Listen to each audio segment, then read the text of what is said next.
The old pruning shears in Silas's hand trembled, not from the weight of the cast steel, but from the echo of artillery fire ingrained in his joints as he watched his late grandmother's last varietal apple trees suffocate under a suffocating carpet of wild wheatgrass and creeping ivy. 28 years old, an age when his peers in Seattle were building careers in glass-walled offices, he stood amid a feral, dying orchard, clutching only $30, his grandfather's army knife, and a yellowed notebook filled with notes on natural gardening. Around him stretched acres of abandoned land, where century-old heirloom trees slowly lost the war to the weeds.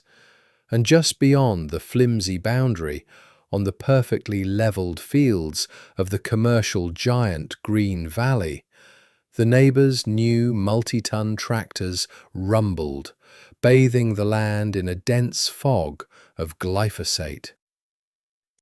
This contrast between the dead industrial perfection and the vibrant but dying chaos awakened within Silas the very tactical fury he had tried to leave behind overseas. There was no compromise.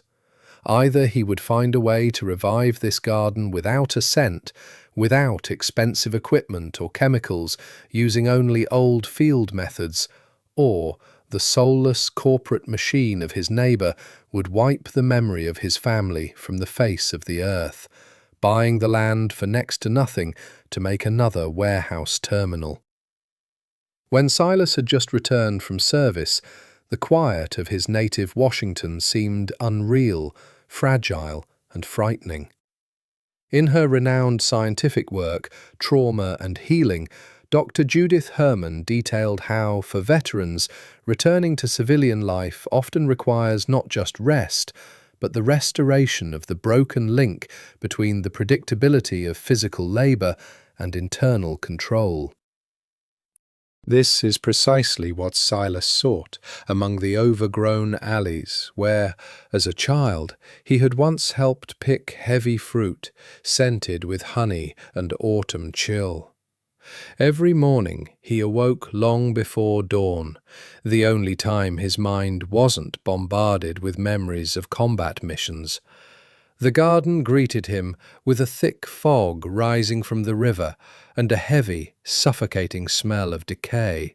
Fallen fruit from previous years, not collected in time, had infected the soil with fungus, while wild mountain mint and prickly thistles tangled the paths so tightly that he had to hack through them with a machete. Silas understood that the standard farming methods advocated by modern agronomic journals were unavailable to him.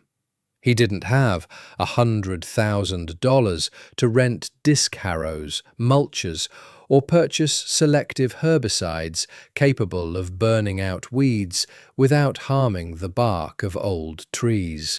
All he had was a workbench in a dilapidated barn and a tattered diary his grandmother, Evelyn, had written in her cramped handwriting in the 1960s.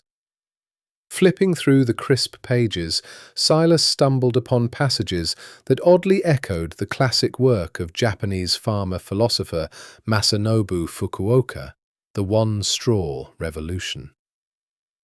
His grandmother wrote that the earth does not require violence, that any ecosystem strives for balance if humans stop acting as conquerors and begin observing. But observing required time, which Silas had practically no time for.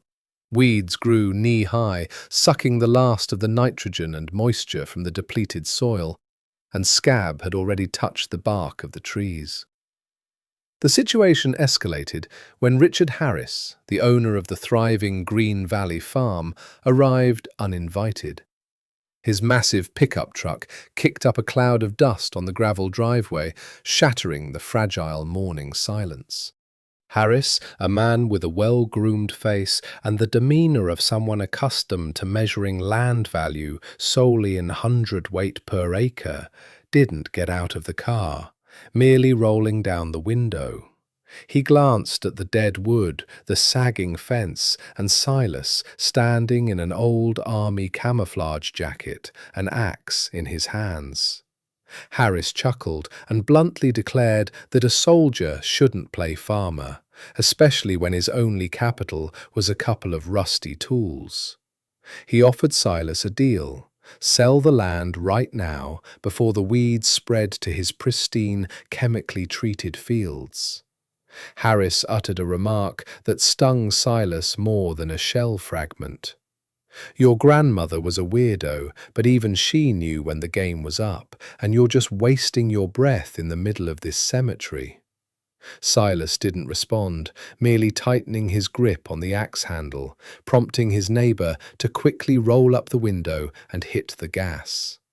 But Harris's words hit home. They exposed the core problem.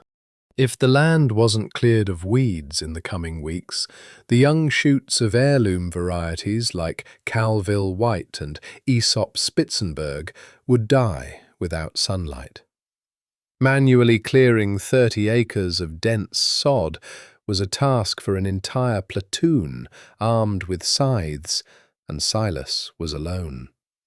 He spent hours poring over his grandmother's journal, searching for clues about livestock-based biological treatment methods, but ordinary cows or purebred sheep would simply destroy the unique trees, stripping their delicate bark, as was often described in USDA reports over the past century.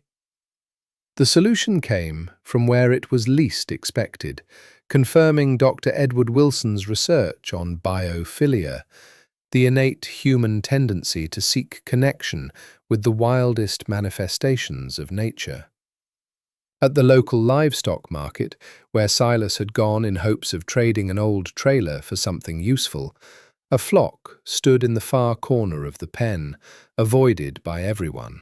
These were 25 head of so-called mules, crossbred sheep, distinguished by an aggressive disposition, an uneven, jerky gait, and a complete lack of fear of humans. The auctioneer practically begged to take them for even a cent, as these animals broke through standard fences, refused to form a flock, and were considered commercial trash, unfit for either wool or meat. The traders laughed as the leader of the flock, a huge ram with a torn ear, threw himself onto the wooden boards of the pen at any attempt to approach. Silas looked at these raging, wounded, unwanted creatures and saw his own reflection in them. They were too wild for the peaceful, well-tended pastures. Their broken gait and scars spoke of a difficult past, and society had already written them off as unfit for normal life. At that moment, a tactical switch flipped in his head. Instead of fighting their aggression, he could use it as strength. He scooped the last coins from his pocket, handed them to the surprised merchant, and forced himself to believe that this reckless move was his only chance to save Evelyn's legacy. As the truck carrying the feral flock entered the old orchard, Silas didn't yet know he was opening the gates to a force that could either destroy his last hopes or completely rewrite the rules of war for survival. When the heavy wooden side of the truck crashed to the ground, the feral flock didn't just exit. They poured into the overgrown orchard like a blast wave, ready to crush everything in its path. The leader, the one with the torn ear, was the first to sink his hooves into the dry earth, producing a dull, ominous sound, and the entire mass of shaggy, filthy bodies scattered among the century-old apple trees. Silas stood motionless, his hands shoved into the pockets of his army jacket. His heart pounded, and his brain, accustomed to assessing risks in a war zone, instantly calculated the worst-case scenarios. The animals moved erratically, their jagged, uneven gait creating the illusion of complete uncontrollability. And for the first few seconds, the veteran felt like he'd made the stupidest mistake of his life, letting these unruly mules into a place where every surviving branch counted. If these creatures were to start gnawing on the bark of century-old trees now, as any normal livestock did, then within 48 hours, all that would remain of this unique family legacy would be dead, white skeletons of trunks. Neighbor Richard Harris, who had pulled his shiny pickup truck up to the flimsy property line, burst into loud laughter from his window, shouting across the field that Silas had brought his own execution to the farm and that those lousy kebabs would destroy the remains of his barns before nightfall. But Silas didn't even turn his head in his direction. In the service, he had firmly learned the tactical rule so aptly formulated by military theorist Karl von Clausewitz in his seminal work On War. In moments of utter chaos, the winner is the one who can pause and avoid making sudden movements that provoke the enemy. Instead of driving the sheep into the makeshift pen with shouts, sticks, or dogs, attempting to force them to obey his will, the young veteran simply retreated, blending into the shadow of an old, spreading rosemary apple tree. He decided to employ a strategy of deep observation, transforming himself from overseer to researcher, recording the flock's every move. What happened in the next few hours made Silas hold his breath and reread the pages of his grandmother's journal, where she described the subtle mechanisms of nature's balance. Scattered along the first alley, the mule sheep ignored the succulent young foliage on the lower branches of the heirloom apple trees, which usually attracts pampered commercial cattle. Instead, the leader of the flock lowered his massive head into the thickest of the thorny thistles and, with a kind of furious, crunching appetite, began to devour the tough stems. The entire flock followed him. Driven by their wild instincts, the animals began methodically, like a well-coordinated engineering unit, mowing down precisely those invasive plant species that had been strangling the garden's root system for years. They tore up tenacious bedstraw by the roots, licked clean thickets of poison ivy, and gnawed at the woody knots of creeping wheatgrass, leaving behind perfectly clean tree trunks. This phenomenon of selective feeding in wild animals was no accident. Silas would later find scientific confirmation of it in Professor Frederick Provenza's classic monograph, Nutrition from the Source: New Understandings of the Relationship Between Soil, Plants, and Humans. Provenza demonstrated that animals raised in harsh natural conditions without artificial feed retain deep biochemical memory and are able to accurately determine which herbs their bodies require at any given moment to support their immune system. The tough, bitter weeds of the abandoned orchard contained colossal quantities of tannins and natural antibiotics that would have been poison to ordinary purebred sheep, but for these wounded mules, they became the perfect medicine and energy source. They cleared the earth with surgical precision, without damaging the valuable timber, as if nature itself had created them as the perfect tool for restoring this dying place. Silas's mornings now began at 4 o'clock. And this pre-dawn hour ceased to be a time of nightmares for him. It became a time of quiet, methodical work. He would emerge into the orchard while fog still clung to the tops of the apple trees and walk along the rows, listening to the steady, soothing crunch of the flock as they tore down the weeds. At one such moment, when the first rays of sun broke through the foliage, painting the mist golden, Silas approached the Aesop Spitzenberg tree and noticed something on the ground that changed his entire strategy. The soil around the trunk, which a week earlier had resembled compressed, dead grey felt, was now soft, loosened by hooves, and covered with an even layer of distinctive droppings. The sheep weren't simply eliminating their competitors for moisture. They were destroying the rotten, scab-infected fruit lying on the ground, interrupting the life cycle of fungal spores that annually destroyed up to half the potential harvest. The veteran knelt down and took a handful of this renewed, earth-scented, rumpled soil, feeling the inner control psychologists had written about begin to reassert itself within him. The flock did the work of 3 heavy tractors and tons of expensive fungicides for him, and did it absolutely free of charge and without harming the environment. However, behind this initial triumph lurked a new, far more dangerous problem, ready to reveal itself with the first autumn frosts. The sheep grew. Their wool thickened, and their aggressive nature remained.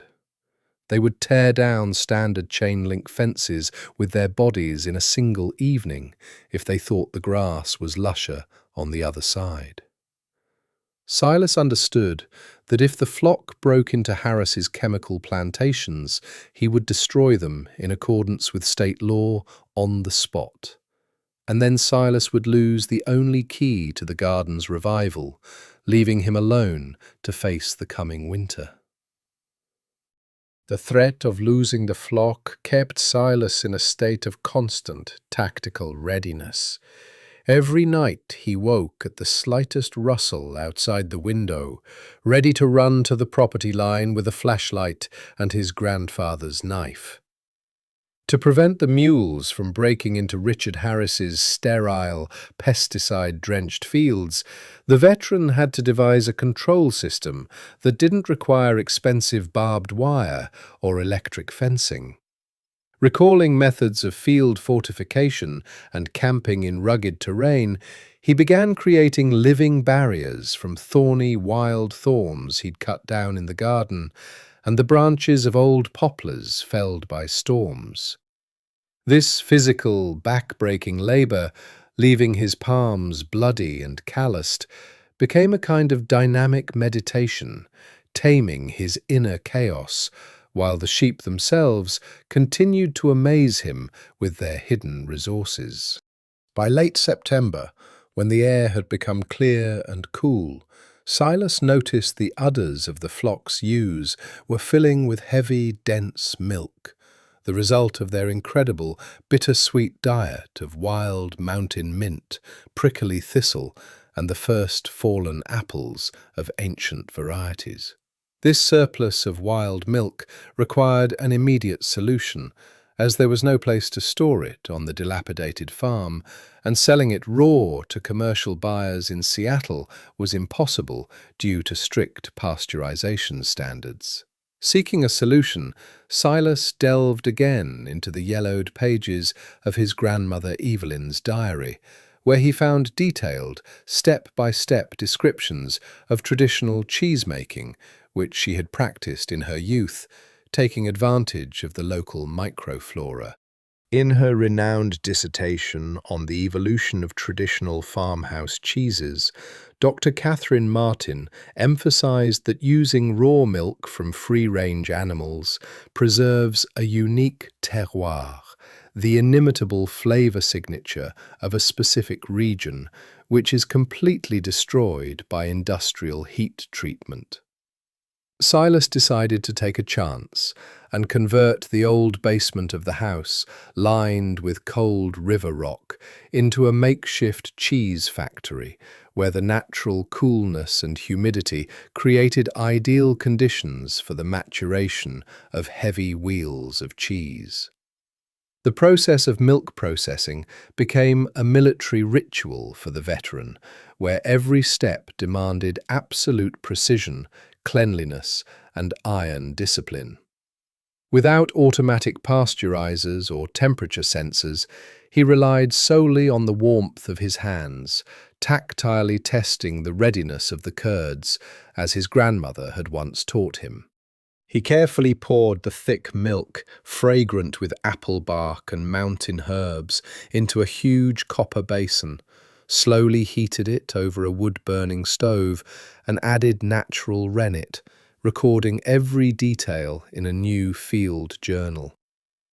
Once the curd had separated from the whey, Silas hand-fed it into homemade wooden moulds carved from applewood scraps, which imparted their subtle tannic aromas to the pressed cheese. He carefully transferred the heavy wheels, wrapped in rough canvas, to the silent stone cellar, a cool stone cellar where they would spend many months in absolute darkness. The first weeks of the cheese's maturation were a test of Silas's endurance, as he had no room for error. If pathogenic mould had developed in the cellar, or the temperature had been compromised, all his 6 months' work and his last hopes for saving the farm would have turned to poisonous rot.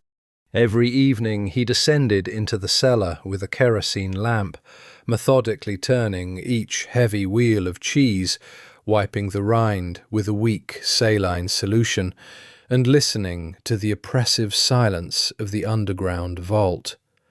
The garden above was already falling asleep, dropping its last golden leaves onto the sheep-cleared earth, while here, underground, the invisible, delicate biological work of millions of beneficial bacteria was underway. But just when Silas thought he'd finally caught this saving, therapeutic rhythm, Richard Harris appeared on his doorstep again, holding an official document from the county health inspector, ready to destroy his entire fragile undertaking. The official order from the county health inspector, printed on thick grey paper, smelled of office ink and threatened Silas with the complete confiscation of his maturing cheese reserves unless he upgraded his cellar to industrial standards. Richard Harris stood on the porch, his hands shoved into the pockets of his expensive leather jacket, his face aglow with the condescending confidence with which large predators regard cornered prey.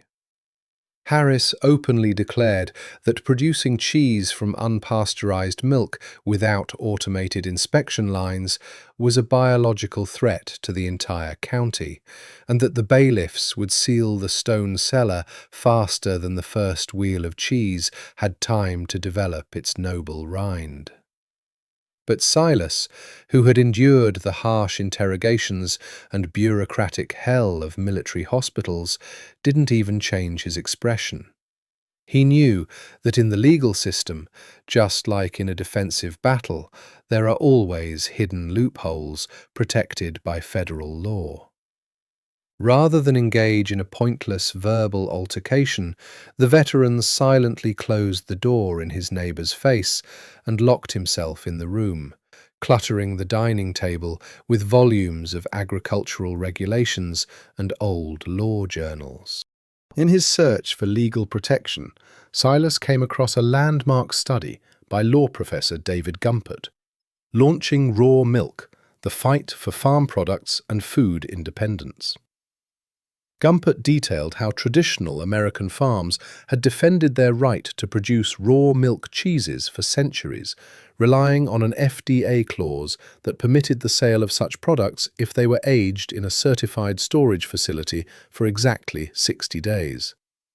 According to the law, during this period, the natural acidity and microflora of the terroir completely destroy any pathogens, transforming the raw material into a completely safe delicacy. Silas realized that his stone cellar, built from massive boulders with deep limestone strata, perfectly met all the historical criteria for temperature stability necessary for legal aging. He recorded mercury thermometer readings, created a strict process chart for each batch, and filed an official counter-response with the county inspector, forcing the inspector to temporarily withdraw the order. The resulting respite cost Silas tremendous stress, but it also gave the cheese the time it needed to complete the profound biochemical processes within its stone walls. By mid-November, when the first lingering rains of Washington state had turned the gravel roads into a sticky mess, Silas descended into the cellar to conduct the first tasting of the matured orchard cheese. He took a thin chrome probe, carefully pierced the heavy wheel of cheese, covered in a dense grey-golden rind, and extracted a small piece of the amber mass. The cheese's flavour was stunning, the unique diet of his stubborn mules, who fed exclusively on fallen tart cider apples and harsh mountain mint, had given the product an incredibly complex, deep profile. The cheese melted on the tongue, revealing notes of autumnal earth, a light, smoky aroma of applewood, and a sharp, refreshing aftertaste of wild herbs that couldn't be replicated in the sterile conditions of a factory. Silas realized this product was too unique for local country markets, where people were looking for cheap, industrial cheddar. So he decided to send the first batch directly to fine dining chefs in Seattle. He carefully packed 3 heavy wheels of cheese into wooden crates, layering them with dry oat straw and fresh sprigs of wild mint to preserve the aroma, and sent them on a morning shuttle bus. The answer came 3 days later in the form of a personal call from Marcus Redford, the executive chef of one of the city's most prestigious restaurants, listed in the Michelin Guide. Redford, his voice trembling with genuine professional passion, declared that this cheese was the best he had tasted in 10 years, and that his restaurant was prepared to buy Silas's entire production for 6 months in advance, at a price the veteran could not even dream of. But this initial commercial success, instead of bringing peace, instantly turned the small, secluded estate into a target for the local press and envious competitors, willing to go to extreme lengths to discover the secret of its legendary taste. Rumours of the cheese miracle from the abandoned orchard spread like wildfire, and soon the silence of Silas's estate was broken by the roar of engines. Seattle food writers and dealers were waiting at the veteran's gate, trying to peer over the decrepit fence. High demand demanded an immediate increase in production, but Silas remembered the most important lesson of the war: forcing an offensive without a secure rear leads to inevitable defeat. He categorically refused to industrialize production, purchase pasteurizers, or expand the flock with conventional beef breeds, for the secret of orchard cheese's complex flavor lay precisely in the delicate balance between the wildness of his mules and the biological diversity of the abandoned orchard. In his seminal monograph, Terroir, The Role of Environment in Shaping the Flavor of Wine and Traditional Foods, renowned geologist and geographer James Wilson argued in detail that any attempt to artificially accelerate or mechanize processes that have depended for centuries on soil composition and wild flora instantly erases the product's unique aromatic profile, turning it into a featureless mass. To protect his business from adulteration and maintain quality control, Silas locked the gates to outsiders and focused on strengthening the farm's internal structure. He followed a strict army schedule, rising at 3 in the morning, milking, straining the milk, checking the humidity in the stone cellar, and endless, grueling walks around the perimeter, where his stubborn flock continued their silent war on weeds. Within a few months, the mules had transformed from skinny, ragged outcasts into strong, lean animals with glossy coats, but their wild nature had only grown stronger. They still did not recognize any authority, recognizing only Silas, who moved among them calmly, without any sudden gestures or shouts, using tactical patience and methodically pouring handfuls of dried, fallen cider apples into their feeders. Meanwhile, Richard Harris, whose perfect commercial orchards were suffering losses due to a dry autumn and soil over-exploitation, watched his veteran neighbour's success with growing anger. Harris understood that if Silas paid off his back taxes through restaurant contracts, he would no longer be able to buy his land for a song. Having lost the legal battle with the inspectors, the large landowner decided on a more subtle approach. He hired local itinerant cattle handlers to accidentally open Silas's back pen at night and drive the aggressive flock onto a busy highway. This would not only destroy the unique herd, but also permanently revoke the veteran's license for causing an emergency on the interstate. That night, as a thick, icy fog settled over the apple orchard, Silas awoke to a barely perceptible, unnatural click, a sound his trained ears picked out from the general roar of the wind, like the click of a machine gun being released. Leaving his flashlight off, the veteran slipped silently into the darkness of the yard, clutching only an old army knife, and moving along the rows of ancient trees that sheltered him with their spreading branches. Ahead, at the edge of the field, the silhouettes of two men were already cutting through the thorny thorn fences, attempting to direct the leader of the flock toward the open gate. Silas didn't shout or fight. He used the night fog and his intimate knowledge of the orchard's topography to flank his attackers from behind, setting up a tactical ambush where the land dropped away into the steep cliff of an old stream bed. Silas moved through the fog silently, like a disembodied shadow, stepping only on the soft moss and tree trunks that his flock had managed to clear of dry, snapping branches. The men at the fence acted roughly, breathing heavily and cursing under their breath, unaware that they were dealing not with ordinary livestock, but with a herd raised in a constant struggle for survival. The leader of the flock, an enormous ram with a torn ear, stood motionless before the open fence, his massive, broad-browed head bowed low, his eyes glowing in the gloom with a dull, phosphorescent gleam.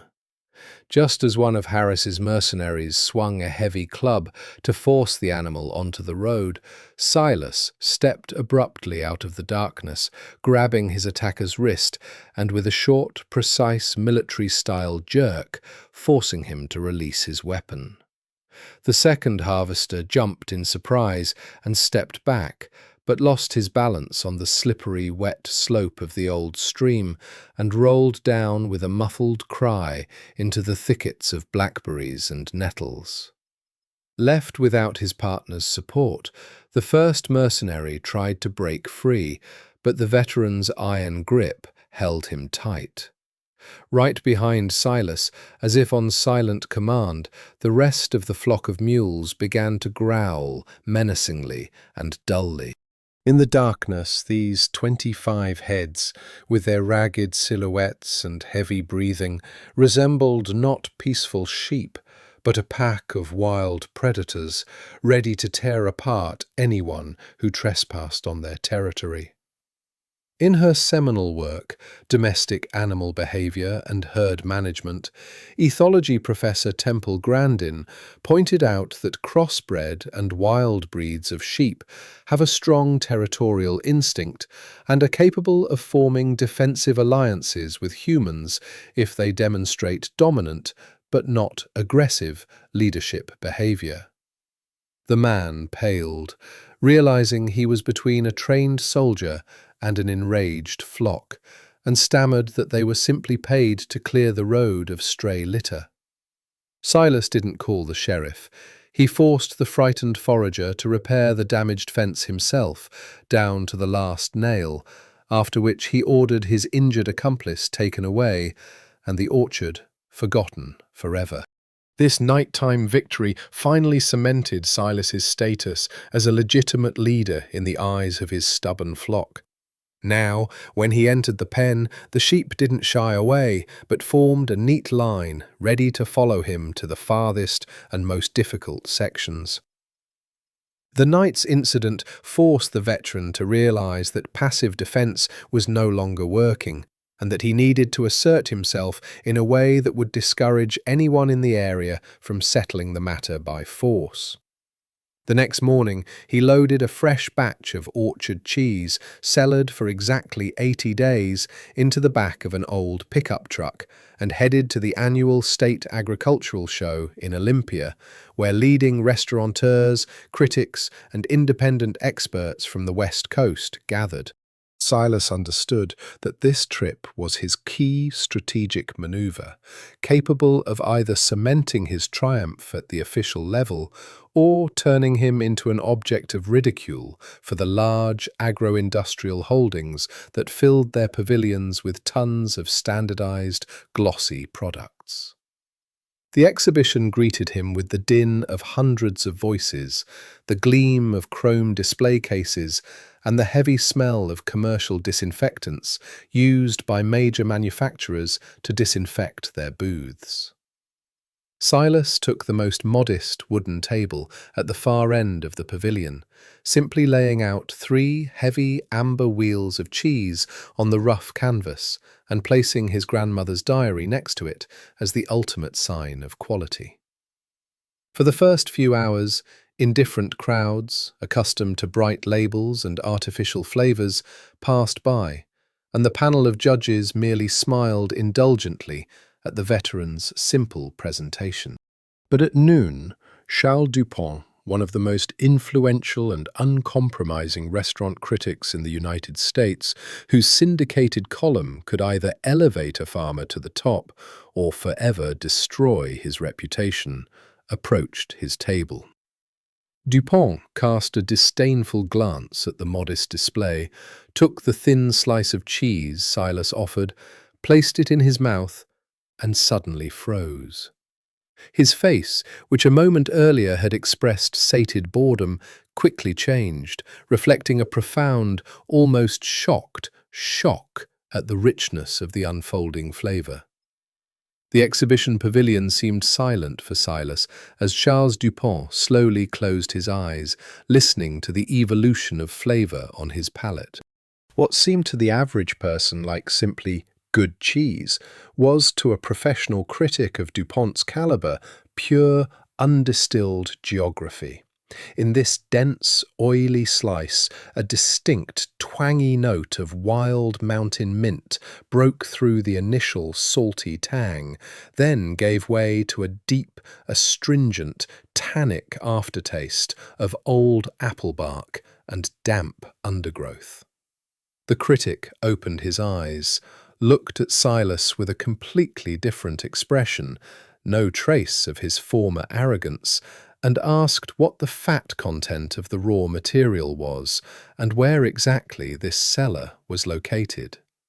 Silas answered briefly in a military manner, naming only the county and the breed of his sheep, after which Dupont nodded silently, wrote something down in his notebook, and left without another word, leaving the veteran completely perplexed about the outcome of this meeting.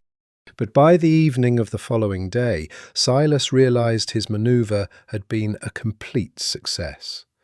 Dupont published an urgent article on his food portal titled "Taste Money Can't Buy: How a Veteran Saved Heirloom Orchards with a Flock of Outcasts." In this article, the critic drew on Dr. Paul Bocuse Jr.'s renowned study, The Microbiology of Traditional Cheeses and the Crisis of Industrial Taste, which demonstrated that the modern food industry, in its pursuit of sterility and high speed, had completely destroyed the very soul of farm products, turning them into a faceless protein mass. DuPont called Silas's orchard cheese a taste manifesto of freedom, bringing the true, unfiltered terroir of the Pacific Northwest back to the American stage by storm. Within just 48 hours, Silas's modest inbox was filled with hundreds of letters from premium cheese distributors in New York, San Francisco, and Chicago, willing to pay triple the price for every wheel aged in his stone cellar. This sudden breakthrough brought Silas long-awaited financial independence. The first advance payments from Seattle restaurants were enough to completely pay off all of his late grandmother's old tax debts and purchase the adjacent 3 acres of land from a bankrupt farmer on the southern border. But the veteran didn't spend a dime on personal comfort or automated tractors.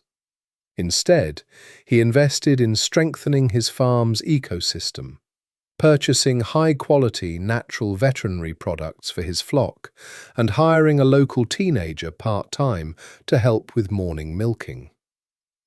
Silas developed a strict rotational grazing regimen, dividing his 30 acres into small, tactical sectors, using lightweight, portable nets to prevent the mules from trampling the soil and instead evenly distributing organic fertilizer throughout the garden, stimulating the natural regeneration of humus. While Silas's farm was thriving, reviving the ancient Calville white apple variety, which had produced a record-breaking, scab-free crop this year, real commercial storm clouds were gathering on the other side of the border. Richard Harris, whose reliance on intensive chemical use and monoculture had completely depleted the topsoil in his fields, was facing a catastrophic crisis. His glossy, artificially bred apple trees were dropping their leaves en masse due to an outbreak of pesticide-resistant spider mites. Harris understood that if he flooded his orchards with new, even more aggressive chemicals, large retail chains would refuse to stock his produce, and manually clearing 40 hectares of weeds, which had become a breeding ground for the pests, would cost him the entire business. In late October, as the first fine, stinging snow fell across the county, Silas was sitting on the veranda of his house, brewing tea with dried mint, when the familiar Harris pickup slowly pulled onto the gravel driveway. This time, the vehicle moved silently, without the usual roar of the engine or clouds of dust. Richard Harris emerged from the car slowly, dragging his feet as if each step on the gravel were a physical pain.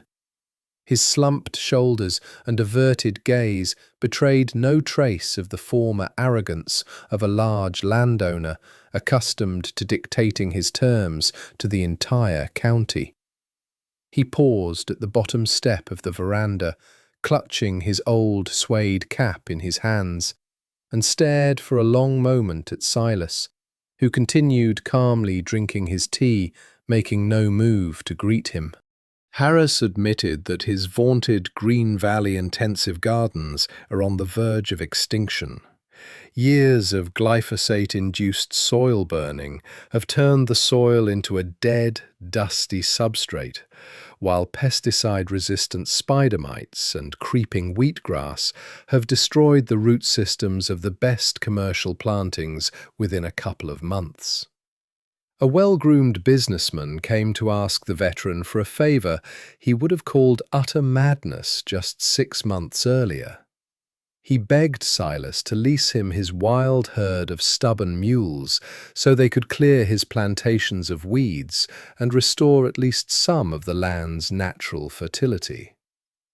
Silas listened silently, and within him was neither gloating nor triumph, only a deep, well-honed understanding of the laws of nature, which always prevail, regardless of the size of one's bank account.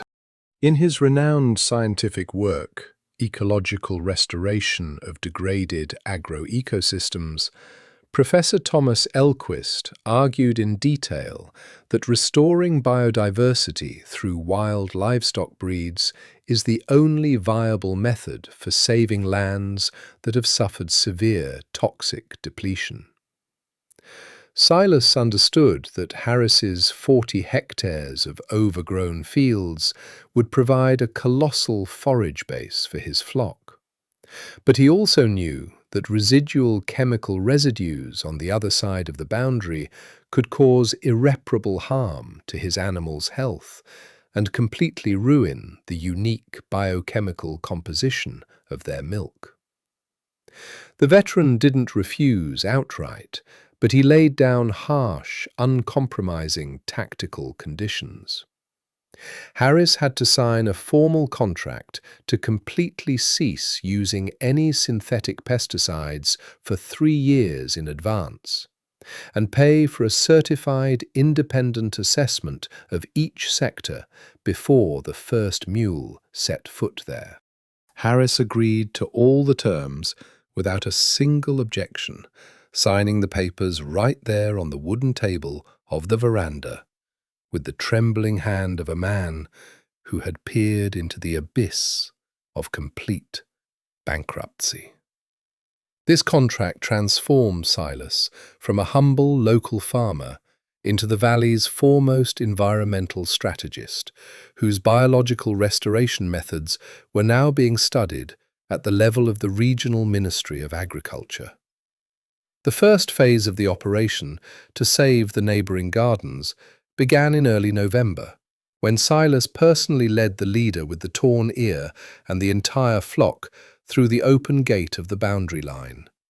The wild sheep took the new territory as a challenge.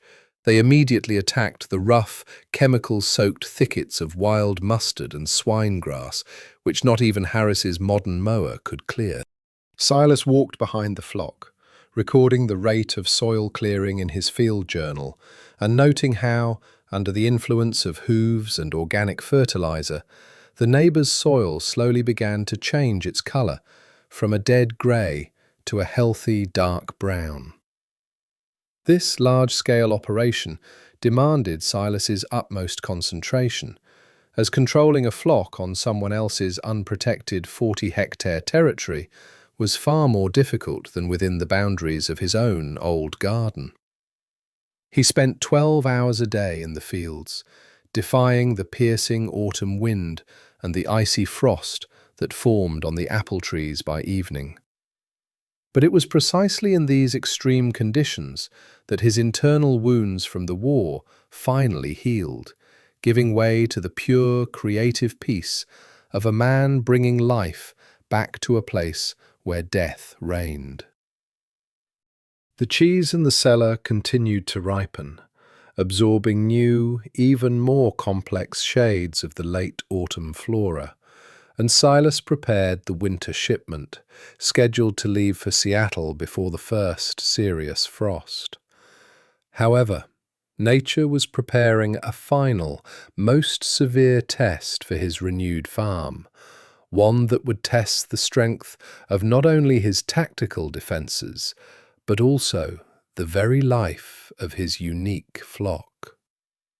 An ice storm approaching from the Pacific Ocean caught the valley by surprise, unleashing squalls and a record amount of wet snow on the flowering foothills of Washington state, the highest in 30 years. Within hours, the temperature dropped below 30 degrees Celsius, turning the soggy autumn ground into a solid sheet of ice, burying the remnants of the flock's forage. Silas understood that for his wild mules left in the open spaces of Harris's 40-hectare farm, this storm could be a death sentence. Lean, accustomed to constant movement, the animals risked freezing to death if pinned to the slaughterhouse by the gale. In his seminal monograph, Adaptation of Domestic Animals to Extreme Climates, Canadian biologist Robert MacDonald detailed how a sharp drop in temperature critically increases the need for high-calorie feed to maintain internal thermobalance in Aboriginal and crossbred cattle. If sheep go 12 hours without food in the icy wind, their dense, fat-rich milk will simply spoil, forever destroying the herd's biological potential. Silas rushed to save the flock, using all the extreme survival skills he'd acquired during winter operations in the Hindu Kush mountain gorges. With fear and fatigue cutting off his escape, he donned his heavy army gear, fired up the old tractor he'd managed to resuscitate with the money he'd earned from selling cheese, and fought his way through the rubble to the far edge of the property. Richard Harris, whose automated farm had lost all power due to downed power lines, stood in the middle of his shed in utter despair, unsure how to save his freezing equipment and electric fence. But Silas acted without fuss. He commanded Harris to manually open the storage bins of dry hay, harvested from the clean, pesticide-free south-facing slopes, and began methodically cutting deep trenches in the ice, leading to the safety of his home's stone cellar. The leader of the flock, his ear torn, led his brethren through the white wall of the blizzard, guided solely by the low, calm voice of Silas, who walked ahead of the storm front, shoveling a path. The animals moved in a compact wedge, warming each other with their bodies and demonstrating an incredible will to live, so lacking in the delicate commercial cattle breeds. Silas had to literally carry weakened young sows, their udders already damaged by frostbite, across the ice ridges, but he didn't leave a single head in the field. As the last mule crossed the threshold of the massive wooden gates of the silent stone cellar, the veteran collapsed onto the straw among his sheep, feeling the warmth of their thick wool and the heavy, even breathing of the flock dispel the remnants of years of wartime nightmare from his soul. After spending 3 days in a barricaded cellar under the howling snowstorm, Silas and his flock emerged when the storm subsided, leaving behind blinding winter sunshine and crystal-clear air. The orchard lay in deep snowdrifts, but the century-old apple trees, carefully cleared of fungal spores in the fall and wrapped in a thick layer of snow, were reliably protected from root freeze. Amazingly, extreme stress and a forced diet of dry mint hay and dried fallen cider apples harvested by his grandmother resulted in the mother's milk acquiring an unprecedented density and a colossal concentration of aromatic compounds. Silas began creating the final anniversary batch of orchard cheese, which would be the culmination of his 3-year struggle for survival. But he had no idea that on the threshold of spring, when the last snow melted, his small, secluded estate would become a place of pilgrimage for those determined to forever change the future of the country's agricultural industry. Spring burst into the valley, sweeping away the remnants of the ice crust with full-flowing, bubbling streams and revealing deep, renewed soil beneath the melting snow, which had absorbed tons of natural organic matter during the winter. On Richard Harris's 40 hectares, where complete destruction of the crops had been predicted in the fall, the first lush emerald grass emerged from the soil cleared by the mules, and the buds on the old apple trees swelled, promising unprecedented blossoms. Harris himself now spent almost every Sunday morning on Silas's veranda, humbly poring over the yellowed pages of Evelyn's diary, and consulting with the veteran about implementing permaculture methods. The true apotheosis of this 3-year battle for his legacy was the final aging of that very storm batch of cheese, which spent a long 120 days in the silent stone cellar, undergoing deep fermentation under extreme winter temperatures. The unique biochemical composition of this product attracted the attention of the scientific community. In May, an official delegation led by biodynamic agriculture professor Alan Savory arrived at Silas's farm. In his monumental work, Grassland Management, a new solution for saving the planet, Savory demonstrated in detail that holistic, targeted grazing of wild or semi-wild livestock can not only stop soil erosion, but also completely restore the land's carbon balance destroyed by industrial chemicals, returning food products to their original nutritional value. Scientists took soil samples from the tree trunks of Silas's heirloom apple trees and recorded phenomenal results. The humus level in the soil increased fourfold, and the population of beneficial microfungi completely displaced scab spores without a single drop of fungicide. Experts recognized the small farm's experience as a viable model for restoring thousands of hectares of depleted commercial lands throughout the Pacific Northwest. On the day the last head of Storm Orchard cheese ripened, Silas held an open tasting right in the blooming orchard, inviting chefs from Seattle, local farmers, and academy professors. When the heavy amber wheel was cut, a rich, unique aroma wafted through the alleys, in which the sweetness of ripe, raisined apples intertwined with the sharp coolness of mountain mint and the noble, cognac-like note of old oak. Charles Dupont, who had come especially for this release, wrote in his final column that Silas had accomplished the impossible. He had transformed PTSD and the invisible wounds of war into a creative tactical force, tamed the elements, and proven that the future of agriculture lies not in the sterile laboratories of chemical corporations, but in a deep, respectful co-creation with wild nature.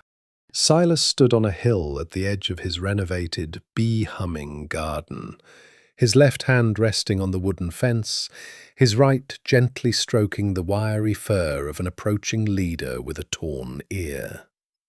Around them, among the century-old blooming apple trees, a flock of mules, former outcasts who, along with him, had found a new home and their true purpose on this land, moved with a ragged but confident and harmonious gait. The sun rose slowly over the mountains, bathing the valley in pure golden light, and the veteran breathed in the warm spring air deeply and calmly for the first time in years, knowing full well that his personal war was finally over, and his family's legacy was now secure forever.